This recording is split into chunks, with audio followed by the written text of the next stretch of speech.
Everybody has a T-chart sticking out in front of them, and you just keep a pencil. And every time you see that, you go, wow, point for you, point for you, point for you. Welcome to the Misfit Behaviorists podcast. Join your hosts, Audra Jensen and Caitlin Beltran, here to bring you evidence-based strategies with a student-centered focus. Let's get started.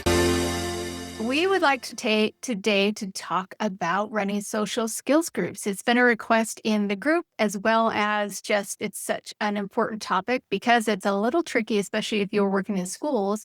And how do we run groups? What's the purpose? How do you run them? Who do you put in them? How does it go? What's been your experience, Caitlin, over the years in running social skills groups? I used to hate group instruction, and I feel like when I first started, I was much more adept and fluent with working with one learner, maybe two at a time. I feel like working in the public school system as opposed to private and the clinic world has taught me a lot. And I don't know that I'm the best at running groups, but I've seen them done in so many phenomenal ways. So I really see the value and can appreciate a really well run group when I see one. Yeah, they're really fun. I've been in clinical and school for many years. And so I've run groups, everything from your smallest little dyad group into your adults going on community outings and talking about relationships and stuff. So I've seen the gamut of what a social group is and how it benefits and where it works and doesn't work. And I think the biggest thing, the big takeaway I want to talk about is the kind of the purpose of a social group and who to put in it. Because I think a lot of people, I saw this more in the clinical setting, want to jam kids into groups because a group is lovely, because you want to be around peers and stuff. But some kids are not ready to be in a group setting. They're not ready for that type of learning. So really analyzing who you want to do a group. And I don't know if you follow Michelle Garcia Winter in social thinking, but I learned a lot from her mentorship program that there's social behaviors, the first set of things where you have your most supported learners who's just learning to follow certain rules of social guidelines, the rules of sitting in a group or walking in a line, or just basic behaviors that we need to teach. And we do a lot of reinforcement to reinforce those behaviors. So social behaviors. And then you have the next level, which is social skills. So those who are just emerging with some of the social overtures and they're starting to be aware of peers and stuff like that. I'm going to talk about that group in a minute. And then there's more like the social thinking, the social learning, social cognition, those who are really capable of understanding that their behavior has an effect on other people's thoughts and feelings, and other people's behavior has an effect on their thoughts and feelings, and kind of this symbiotic relationship that we have. So that's a different type of learner that we put in group. And so there's different things that you would do at those three different levels. Your social behavior kids, your very early learners, I wouldn't put into a group at all. We're just basically learning the facets of living in an environment. There's so many basic skills that we have to teach that I wouldn't put them in a group setting. First of all, they're not going to learn from their peers anyway, just because observational learning is not really kicked in yet. We're really working as a teacher, learner, and practicing skills. And then that middle group is they're just starting to emerge in that. You want to capitalize on that, but you don't want to overwhelm them with a lot of other peers and stuff going on. So you want to keep it very structured and very small. And then your social thinking, social cognition kids are those that you can really do more typically developing. And these are where I would pull peers, typically developing peers in so they can learn from those. So there's those three different sets of kids that I think about. It's such a great overview, like a hierarchy of the group models. And then hopefully we can touch on too, working in that clinic versus school setting, because I know, just like you're saying, sometimes the child might not be ready for the group. If you're sometimes in a public school, like the group is there and we have to find a way to fit either the child into the group or work on those prerequisite skills, all the skills you mentioned, like waiting and turn taking. So even if they're not in a group, I'm always training teachers to think about if they're not ready for a group, we have to be seeing you teaching some of those skills to get them ready for that group. Exactly. So I kind of wanted to talk about kind of the three group models that I've used over time, and then a deeper dive into an example of a group in that middle most of the kids would go into, and then how to know if your kids are ready and how to do that, and the role of the different things that we do in a group. The three group models that I think about is the first one is what I call the dyad group, which isn't really a group. It's just basically two kids. I'm not going to talk about those just social behavior kids because I'm not going to put them in a group, even at a dyad. They're just not ready for that. The dyad is the very early middle group, those that are just starting to show attention to their peers and awareness. They're able to learn in a setting with a little bit more distraction. So I usually would just have two early social learners in this group, plus the facilitator or teacher. And these are kids who usually have some language, they have some social awareness, they're showing some interest in their peers, or maybe they're interested in their peers, but it's negative interest. So anytime a peer is near their puzzle, they're freaking out or something. They're not able to have a peer around them. Mhm. That's a really good time to have that practice group. And Yeah. those are kids who are working past that social behavior into focusing on what can we do next. I love the idea of that early group introduction with a pair. And then sometimes we look at the kids we have, like you were mentioning in the beginning, and thoughtfully choose, I think this kid will work well with this kid. And of course, sometimes it doesn't always work out. Sometimes you have to put this kid with this kid based on the day. But trying to be thoughtful about that if you can, like maybe this kid is really good at waiting and this student can learn from watching and they have some of that observational learning, or they can do some of their tasks together. So looking at their skills and their skill set is a really good thing to start with as well. That's a really good point in thinking about who you're putting with. So either somebody who is the exact opposite, somebody who has the Mhm. skills, and then you're working on the skills, or have two working on the same skill, and you as the facilitator is really the peer in that setting. And so you're the one, the example that they're building off of. If you have two kids who are working on the same skill, just make sure that you are presenting yourself as that practice, that example, and that your games and stuff incorporate all three of you. When you have a dyad, we have a typically developing peer and a peer who's working on skills, then you can facilitate it more as like working the two together. So there's the two different ways that you can run that group. And in that group, you're going to work on really simple goals like sharing materials, greetings, turn taking, very simple, concrete things that you can set up. And you're going to use lots of language. Look how they feel. And what a great choice to share with your friend. And what could we do next? You're just beginning to bridge that gap outside of themselves and into what is it peer thinking and doing and how can that affect me? And then physical activities are really good in a dyad. These are the kids who are really responsive to swinging and running around and doing physical things and against the I body know. moving, but it triggers the brain in some ways. And they get really excited and they're more aware of their surroundings, including their peers when they're doing the physical activities. And then the other kind of activities I like to do at the dyads is very simple put in activities and games where there's a Mhm. simple turn taking. There's like Pop the Pig and the Icebreaker Mhm. game. And those type of games are really good for this. There's some really fun ones like the tossing of the rings onto the clown's hat was one. There was one with scarves.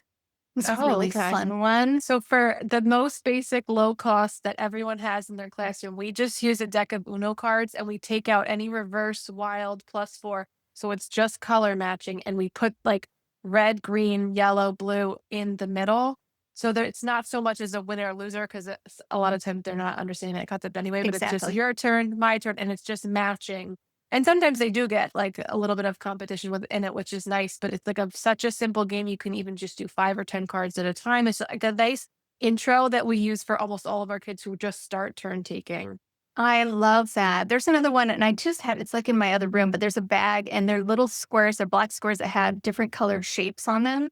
I can't remember the name of it, but you play it like a dominoes thing, but we never went into the real. It's basically a simple matching game. So you each have a set of these Mm. little blocks and you take turns matching either the color, the shape. Those kind of really simple games that are just a basic turn taking are perfect for this group. This is making me think I'm going to start a thread in our Facebook group. Like, what early games do you play in your dyad pairs or small groups? But I love this conversation because I feel like when I first was trained in working in a small group or a dyad like a million years ago, I feel as a field, we were still more on the wave of getting as many data points as we can and like fast paced instruction, sometimes at the cost of that social emotional piece. So I feel like thankfully we've evolved and grown to where I would really never run a diet the way I did when I first started, because now we see the value in more of the peer interaction and less of the one to one drill, fast paced instruction. So I might sacrifice like 4 or 5 trials per student per goal for that one opportunity for them to come together. Maybe I am working on something with one student and the other student can't participate in, but I can say, hey, can you help me set out the cards? And then can you wait for 10 seconds? And then can you pass your cards to him and he'll clean up and then you pass them back to her, or find other ways for them to interact where it's going beyond just that like strict number readiness or something. Yeah, those are really good. We used to get those big chunky puzzles are really good because they're easy to do and they're easy to hold.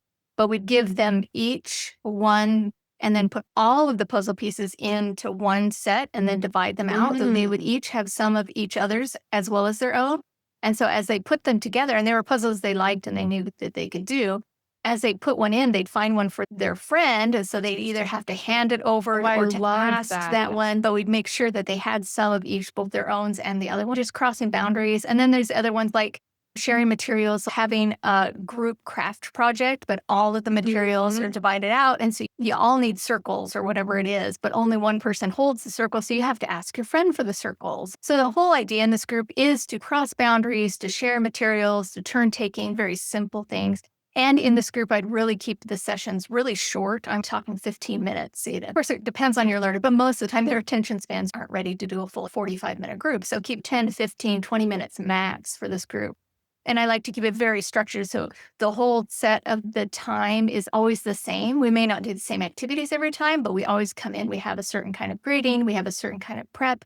We have a cleanup time. We do the activity. We clean up, then we leave. And it's always the exact same. So they have that predictability. So then the second type of learner is that intermediate social learner. And this is where the bulk of our students that we have in groups are, at least that I've seen over the years. It can range from those who are just past that dyad group to ready to really do that social cognition stuff. But these are most of the kids. And I think of 6 to 10-year-olds, there are 3 to 4 kids in a group. They have basic social skills. They have some social language. They're not just rote speakers anymore. They have some social language. They may need to work on understanding kind of the impact of their behavior on other people's thoughts and feelings. These may be kids who have some gen ed time or fully gen ed, but they can really exist in a group. I still would keep that number of the group down to 3 or 4 because you don't want to get too many of this group. It just becomes mad chaos. We've tried that before. Keep it short. 100%. Sometimes we had groups with 5. And I think too, one thing I would say is one of the common mistakes I see, myself included, when I first started was in thinking that we've talked a lot about putting a lot of thought into pairing of the group and the makeup of the children involved, but not to be discouraged if you feel like they're all working on skills that are at very different levels. And I think you can go too far down that rabbit hole where it's like, I can't put these 3 and I can't put these 3 and I can't put these 3. That doesn't mean because they're working on different skills, none of them can sit together. Like you said before, opposites sometimes are great pairing, as long as you're being thoughtful about it. Because I've worked with teachers in the past who are like, can't run groups this year. I can't run groups with them. Can't run groups with them. And it's there's Get a lot to learn creative. from each other. Yeah, or we can start getting creative with that. And even if you're having free time together and you're all working on different skills, but you're sharing space together, there's so much social cognition that you have in just sharing space with somebody. Maybe your group is just 15 minutes of free time. You guys are sharing space together and learning how to navigate basic plays that we don't play enough anymore. Oh my gosh, I love that you said that. And going back to, I love the puzzle example you did where they're doing it together. The one teacher that I work with who runs a phenomenal group and she differentiates for all of their goals. But what she also started doing was a more like chill, fun group where it's just 10 minutes of like free play. And she started it not because she just wanted to kick back, but because the kids were having such a hard time with shared materials. So she puts all the Play-Doh out, all the cutting tools, all the like accessories. You always have those 1 or 2 kids that are like hoarding all the materials the second you sit down. So she was like, wow, I need to work on this more so that they learn this is not just mine. Like we're all just sharing and putting back and sharing and putting back. And it really worked wonders. You had a guest come on. I can't remember if it was Michelle or somebody. That's who it was. It was Michelle. Yeah. So she does the clubs after school. And we've had that in one of our other schools. What a great opportunity to get some of your kids in there and not have any set plan, but just to be there sharing space with peers and learning how to navigate the normal stuff that comes up in play. We had a Lego club at the elementary I was working at. It was fantastic. It was for everybody. Anybody could go. Yeah. And you can group them all together if you need to. There was the Pokemon cards club. Ooh. Chess I love club, of that. course, all of those things. Those are social groups. They're just naturalistic. So in this kind of Totally. intermediate group, you're going to talk about flexible thinking, so much flexible thinking, sportsmanship, being a good loser, a good winner. It's like social thinking, cooperative play, being part of a group, planning as a group. Those are your basic goals that you're working on. You're going to look at the kids that you have in the group and come up with the goals that you want. If you're not doing the naturalistic one, to have a kind of structured plan, I just found it was better. If we had a planned group that we'd come in, we'd do the same activity, the same structure every time that we met together. And they like that, especially if you're working with kids on the spectrum. They like the predictability of having kind of a schedule and knowing what to expect. So When we come in, we have 15 minutes of just open play. Then we clean up because that is part of the play is cleanup time. And then we're going to talk about the activity we're going to do. And then we're going to do the activity. And then again, we're going to clean up because that's part of the plan. We're going to think about what we're doing with our friends. And then we're going to wrap up and talk about it. And then so it's always exactly the same. And we'd have certain kind of fun activities that we would do every week that would excite them, and they plan for that. I think that's a great point. And another common mishap I see sometimes where in thinking that the group is just going to run itself, like I'm going to read a story and ask questions and what could go wrong. But like all the prep that goes into that, again, are you remembering, differentiating? Do you have a list of each child's kind of goals or prerequisite skills? Have you trained your parents if they're shadowing behind so that one's not sitting over here and one's not hovering on top? Someone's ready to prompt. Are there augmentative devices ready and close by so we don't have to grab materials as we're going? Just all the prep work. And like you said, if you're running it the same every day, even if the activity changes, it really becomes like a well-oiled machine. And if little things do go wrong, because of course they're going to, I do like that it teaches the flexibility with the kids and us. So like sometimes something gets knocked off the table and they can't pass the material, but they have to learn to say, oops, I'll get it, or something like that. Then the third group would be those advanced social learners. And these are usually your older or very socially adept kids. And you can have maybe a couple more, maybe 2 to 6 kids into a group like this. I found most of the groups that I was running like this was just in the clinical model, just because we were able to do more of the outings and stuff like that, community outings. These are kids who usually, in a school setting, you can do this too, but kids who are working on friendships and deeper friendships, relationships you might be dealing with, interact independently. They may need help with kind of the subtle and nuances of social interactions. And we do in these groups a lot of role play and thinking about the impact of their behavior on other people, really trying to get them to think about how other people are thinking about them. So this is where we're talking about dating, getting a job, hygiene issues and stuff like that. Hygiene is a huge thing. I don't know how much you worked with teenage and young adults on the spectrum, but they just do not understand the importance of getting their hair cut, using deodorant. So little things like, they're not little, but I think that's kind of part of it, is realizing the things that we think are little are really, and what are the hurdles, the barriers to them. First, understanding what the social expectations are and why it's important to them. And I think that's a really deep conversation. So these are kids who are more advanced. You're able to do a lot more just sitting around and talking. So we used to have like teenage group in the clinic. We'd have like teenage room where it looked like a teenage bedroom. It was decorated like teenage stuff. It had Xbox and all this stuff. And we were able to just come in and sit around and chat about things.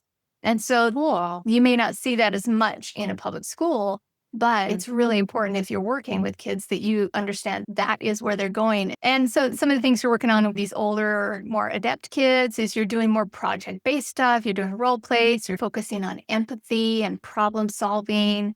The social risks of giving compliments or asking somebody out on a date is risk-taking stuff involved, and how to handle that rejection when it comes, because it does come for everybody. So those are all really good things to focus on in this group. And again, with this one, you're not going to have as structured of a plan. It's a lot of them driving what's important to them. It's a lot more of what do you want to work on? What's important to you? I have a lot of young adults that want to get a job. And so they think they should just be able to walk in and get a job. But there's all the interview process and how you look, how you present yourself, who you talk to, how do you present a resume? There's all these little pieces that become a great project. Or dating is a huge one, wanting to have a relationship but not understanding how to get there. I have somebody very important in my life who would just like a person to drop out of the sky and doesn't realize that there are a lot of things that go into finding a person. The whole point of all of these is become socially aware, but to gain independence away from facilitators and teachers and parents. The whole point is we want all these kids to grow up and be independent and happy and living in the social world and being successful in whatever success means to them. So my big question for you, Caitlin, is you're a data guru. What's the best way that you've seen in taking data when needed in some of your group settings? I do have, and I'll share it in the Facebook group for sure, just like a very basic 1-page group data sheet. I think it has enough for maybe up to 5 students, and you can list like 1 to 3 goals per student.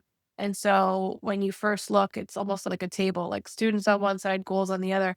And then you're not necessarily hitting every goal with every student the whole time or every time, every group. But that way, if you're running groups every day for a week, you can use the same data sheet and just like cross check, circle the plus or minus, and move on. And you can use it on a clipboard or a binder so that any para or teacher can grab it. So anything like that I can make as easy as possible for staff. I love to use that. I'm glad you're going to share that. We did an NAT episode last year, I think, naturalistic environment. I think we did a data sheet. I put using that. Yes. And a naturalistic environment data sheet is really good for a group setting because it is more natural.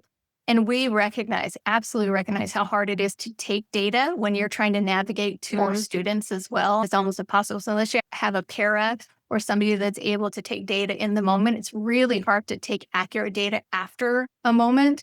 And so finding to get creative, a teacher game is my favorite one to use in groups. And I just created a product that I'll link that to. But Beat the Teacher games can be as simple as just using a Post-it note and a T-chart. And so on one side it says me, the other side says teacher. And you go through beforehand what the expectations are. Hey, this week we're going to work on being a really good listener to our peers when they're talking. So that's the goal we're going to work on. Everybody has a T-chart, sticky note in front of them, and you just keep a pencil. And every time you see that, you go, wow, point for you, point for you, point for you. And if you have to give reminders or they're off task or whatever it is, then the point goes to the teacher on that side. And the whole point of Beat the Teacher is just to beat the teacher. So at the very end, they can either be individual, hey, I beat the teacher, I beat the teacher. Yay. You want to be really lavish with their points and very reserved with your. So it's almost always that they beat the teacher. Or you can put all their points together, all the teacher points together and see collectively as a group. And then you're always working for something. The last 5 minutes of free play, we're either going to get to the Pokemon cards or we're just do puzzles. You're going to choose which one depending on who wins. So Beat the Teacher is a really easy one to use. And it was probably my favorite. And it's not necessarily data taking unless you're really concrete about how you're taking it, but it's motivating them to have one goal in mind that they're really working for, or you can do multiples at once. That's a really easy one to use. I love that. And it like highlights and forces all the staff to remember to call out all those positive behaviors you're seeing too. So just to wrap up, a couple of quick tips and best practices for running social groups. Set those clear but flexible structures. So always have a plan, but be prepared to throw the plan out the window because things change or somebody comes in sick and miserable or somebody comes in a bad mood. Be prepared to be flexible yourself as you're teaching them. And I think would add to that to always narrate your own feelings and your own flexibility. So if something happens and the game that you wanted to play isn't accessible or something that day, be really clear about how you're being flexible about changes and stuff like that. Flexibility is such a huge thing with the kids that we're working with. So be flexible about, wow, this is really frustrating. I wanted to play this game. I'm going to be flexible. And then, so using the same language for yourself. Same thing with working as a group plan. So what was the group plan? We were going to do this, but I don't want to do that. But I'm going to be part of the group here and I'm going to think as a group. And so using the language about yourself, I think is really important when you're dealing with that. Use visuals and timers. Those are really helpful for preparing for change and transitions. Role play is a great way to do a lot of activities. We talked briefly about taking data, but be mindful that the data you take and the goals that you have need to be simple enough that you can take it. And I think our next episode, Caitlin's going to be talking about data collection mistakes and stuff. And this is one thing, it's just don't overextend yourself in taking data or planning to take data. Don't get down on yourself if you weren't able to take data in a certain situation. Be flexible about that. I would say in a group setting to really be as small as possible with the goals that you take, just so you can be successful yourself. Yeah, just prioritize. Maybe you're hitting 1 to 2 targets per learner per group, and that's totally sufficient. And celebrate those small wins, the social wins, the safe risk taking, things that they're doing, because if they're coming out from the social behavior, the early social learning stuff, and starting to interact with peers, there's going to be a lot of negative situations that they are going to start feeling bad about. They want to be reinforced positively for social overtures as well. Is a lot of risk taking in social groups and social interactions. And so make sure you're celebrating those wins for them. And the last thing is to really communicate with your families, keep that consistency up, make sure they know what you're doing in group and what they can work on at home. I think that's a really helpful thing to do. Wrapping up, hey, just try maybe one new dyad this week or one new intermediate group. Try to put some kids together, see how it goes. Take your own risk taking, see what you can do. Try to take some data you hadn't done before in a social group. So those are the things that we want you to try this week. Go to the Facebook group, join us. Grab that free data sheet. And then I'm also going to start a thread for like easy, low prep dyad or group games that you guys have going on. Yes, I love that. Thank you so much. And we will see you guys next week. Thanks for listening to the Misfit Behaviorists. And be sure to tune in next week for more tips and tricks. Don't forget to subscribe so you don't miss an episode.